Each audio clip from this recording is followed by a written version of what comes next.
Hello, this is Brett from SurvivalComms. Behind me is my Horizon Bushcomm 40-meter loop antenna, and that's going to be the subject of today's content. We're going to build this antenna. We're going to discuss how I fabricated the mount for it so I could interface it to my Blue Sky Bass tripod. We're going to explain how to tune this antenna, and then we're going to compare this antenna to another contemporary portable mag loop. Now, as you can see, this antenna wouldn't be considered to be man portable, but you could certainly place it into a vehicle. So this is the constructed antenna. You can see the feed point here in the match, and you can see the trombone capacitor on top here. And the trombone capacitor and the match are both used in conjunction with one another to tune this antenna. So let's go ahead and construct this antenna, and then we'll talk about how to tune it. Here is our label on the box the antenna ships with, and it gives us some details. Unlike many compact loop antennas currently available, it is possible to use this antenna with a typical 100-watt transceiver on single sideband, and you will see the limitations on full carrier modes to be 30 watts at a 50% duty cycle. Listed as well are the dimensions in metric, which is in inches, roughly 50¼ inches by 35½ inches. The box for the antenna is rather large, measuring 36 by 32 inches, and if one desires to use this antenna portable or store the antenna disassembled, keeping the box is a good idea. There is plenty of room in the box to store some feed line and perhaps a few doodads. The contents of the antenna are encapsulated in two packages. One contains the two loop elements with the preassembled match and capacitor trombone, and the other being instructions, a package of spare hardware, as well as there are two mounting bases which appear to be repurposed hardware store variety steel television mast wall standoffs. Now we get to the feed point details. We have an SO239 connector mounted to a 3mm thickness insulating material sandwiched to a 2mm aluminum sheet stock with stainless steel Allen head machine screws and nylon lock nuts. The sheet stock is then bent 90 degrees to allow the mounting to the loop element proper with 5mm stainless machine screws and nylock nuts. The 19mm diameter tubing loop element has an aluminum insert to facilitate secure attachment to the other section. At the other end of the insulator, we have a brass clamping bolt called a python bolt in the manual, and this retains the match through clamping force.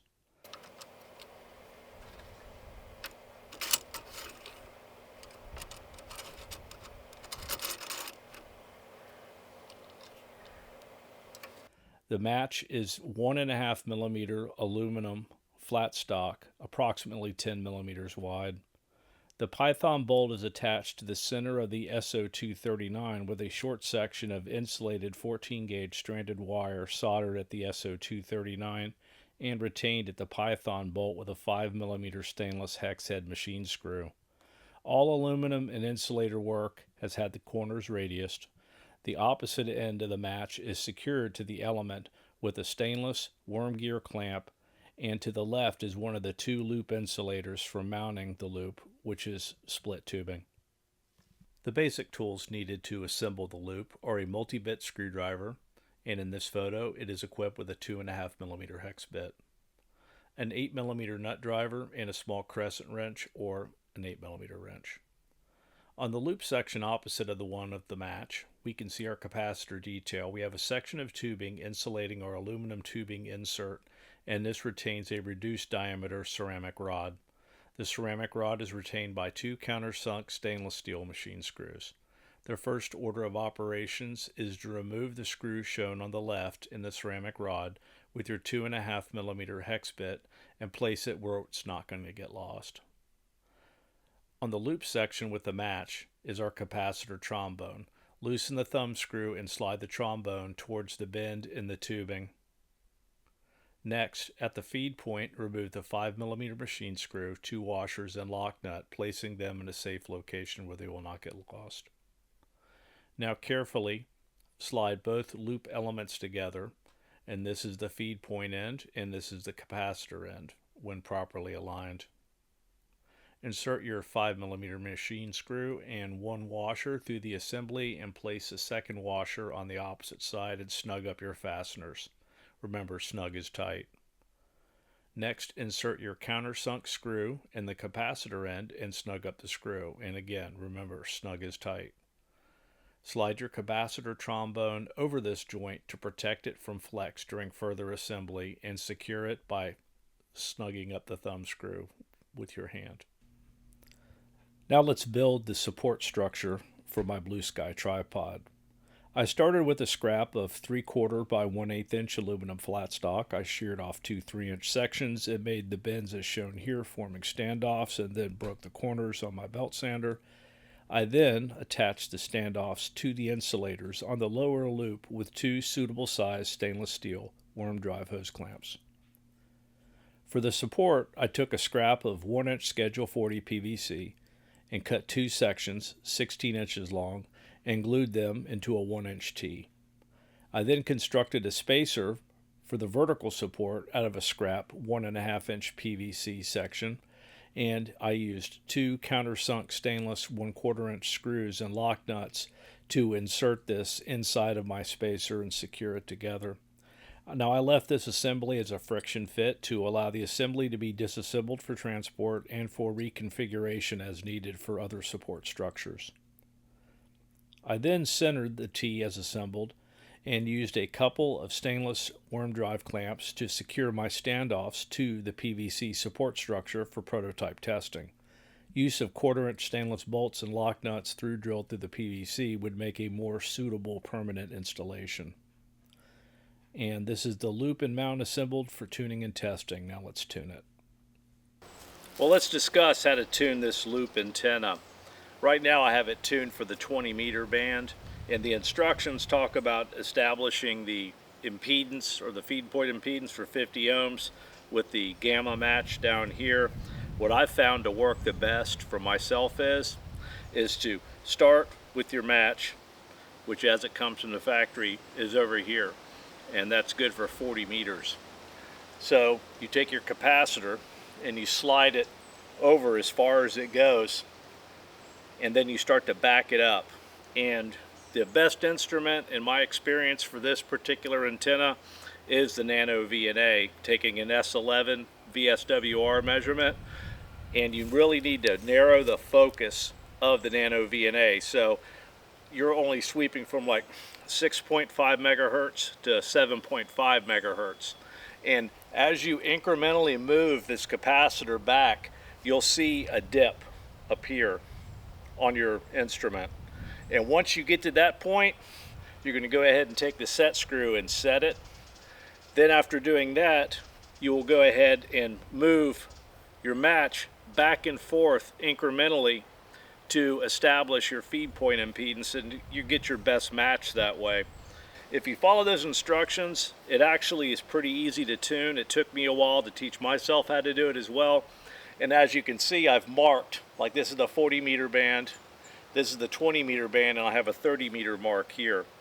So once I want to change the frequency band of the antenna, all I do is I can leave this in place and just start to slide my capacitor. And as I slide my capacitor, I'm only going to do that 1 meg sweep on the instrument, and I'm going to be able to see where that dip is, and then I go ahead and lock it in and then do my final touch-up tuning with this. Now, one thing about this capacitor, the movement of this capacitor to tune within different segments of the band, if you're going from the CW and digital portion of the band to the voice portion of the band, your increments you're going to move this capacitor on or almost could be measured with a feeler gauge. I mean, it's just very, very, very slight movements make a profound difference, and you can actually see that on the instrument as you move it back and forth very slowly. And you can see our dip here. Now, as I adjust the control on this, you can see the dip move around, and it's very easy to move it. So what you do is you want to place your marker, your target frequency, in that notch. And as you move your hand, you see it changes the tuning position of it. So it's a fiddly process, but when you take your time, you'll be able to make it work.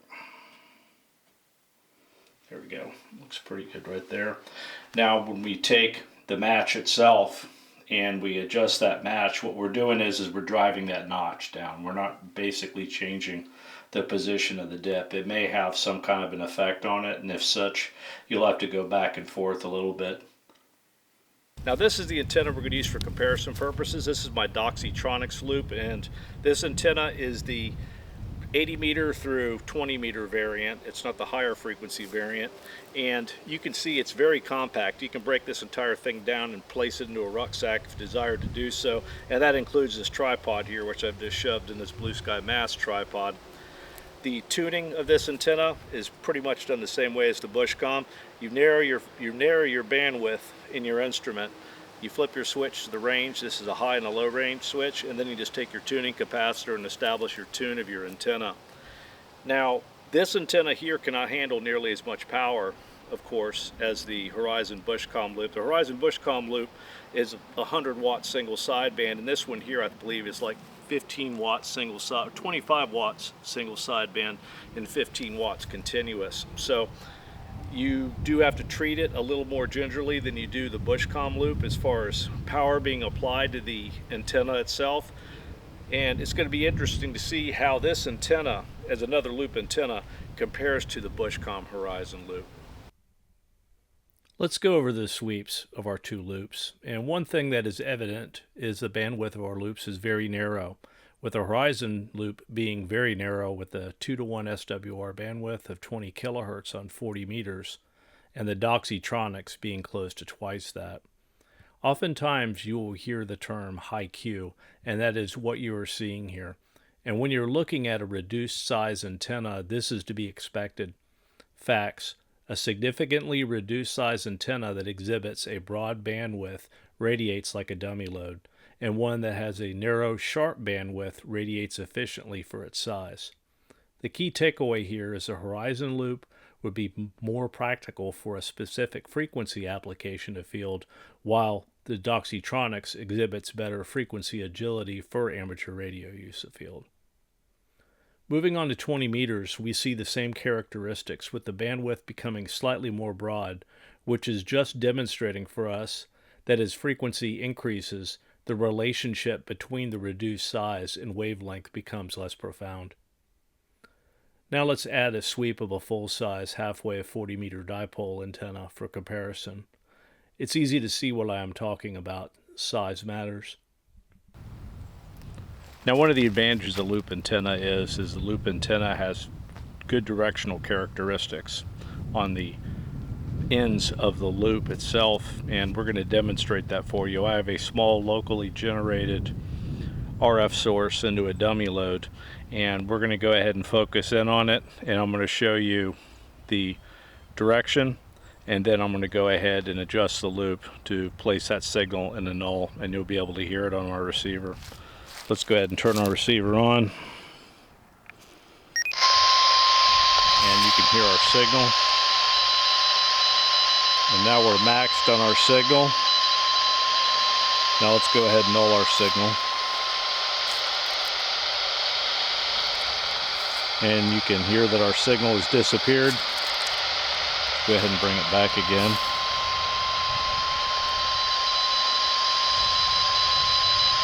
And we've got our signal maximized again. Now let's repeat the test with the Doxytronics loop, turning on our receiver.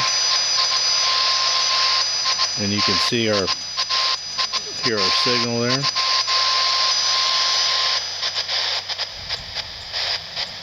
And the signal's gone.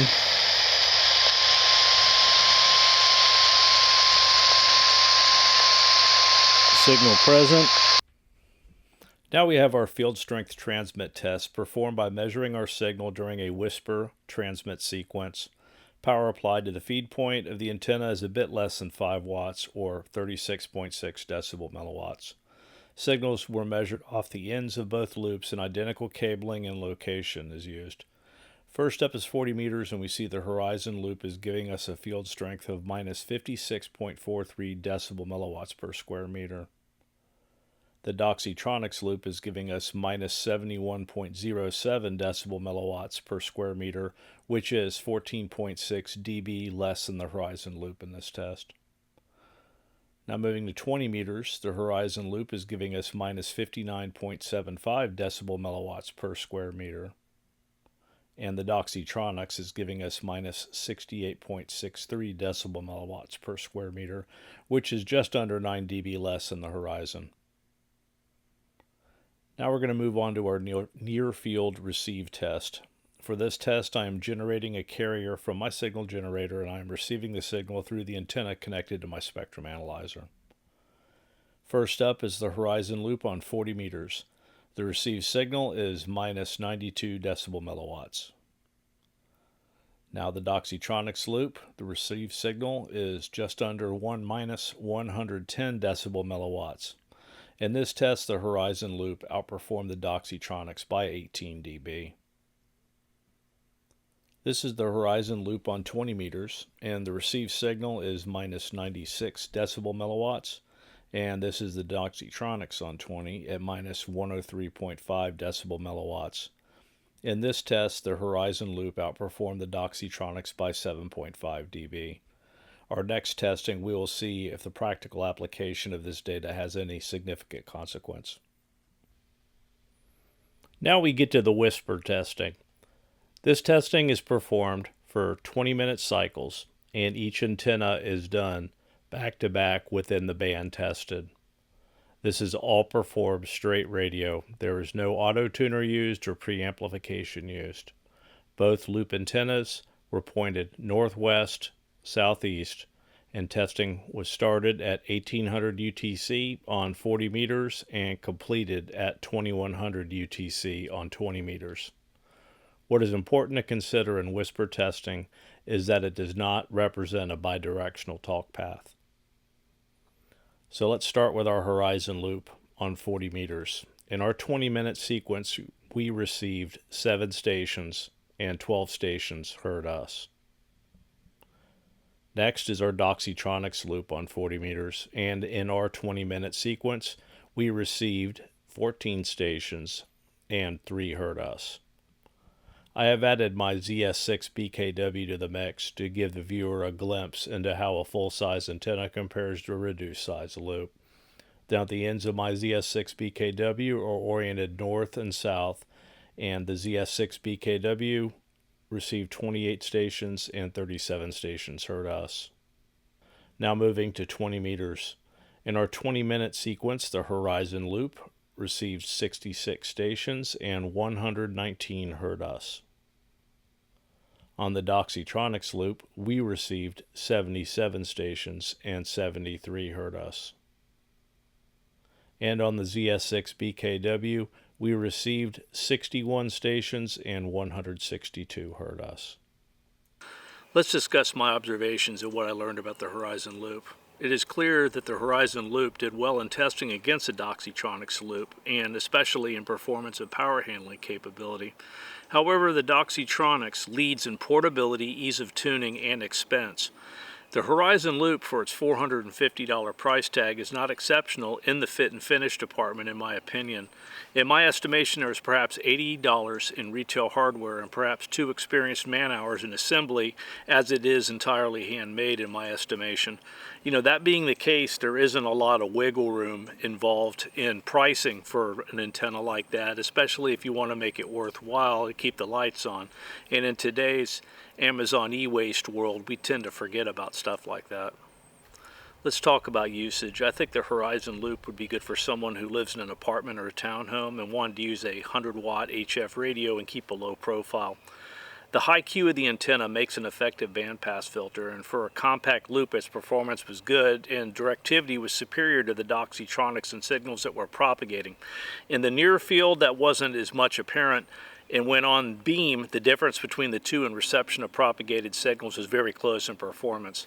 The real advantage demonstrated was that the Horizon loop was a more effective radiator of transmitted signals than the Doxytronics. Well, if you stuck around this long, thank you very much, and I hope this helps. This is Brett from SurvivalComms. Until next time.